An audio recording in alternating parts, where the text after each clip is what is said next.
ગાંધીનગરમાં શિક્ષકોના ધરણા ફરજિયાત ટેટ પરીક્ષાના વિરોધમાં શિક્ષકો મેદાને સત્યાગ્રહ છાવણીમાં રાજ્યભરના શિક્ષકો મટ્યા સુપ્રીમ કોર્ટના આદેશને લઈ શિક્ષકોમાં નારાજગી વિવિધ જિલ્લામાંથી શિક્ષકો ગાંધીનગર પહોંચ્યા 2010 પહેલાના શિક્ષકોને ફરજિયાત ટેટમાંથી મુક્તિની માંગ કરાઈ છે વર્ષ 2005 બાદ ભરતી થયેલા શિક્ષકોને ઓપીએસનો લાભ આપવા પણ માંગ કરાઈ કામગીરી અનુસાર ગ્રેડ પેની ચૂકવણી કરવા માંગ આચાર્યોને વધારાની શાળાનો ચાર્જમાંથી મુક્તિ આપવા માંગ કરાઈ છે દિલ્હી સુધી આંદોલન કરવાની પણ શિક્ષકોની ચીમકી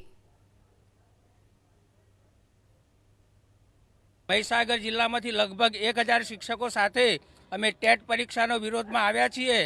સરકારે અને સુપ્રીમ કોર્ટે જે આ ટેટ પરીક્ષા અમારા પર લાગુ પડી છે એ ખોટો નિર્ણય છે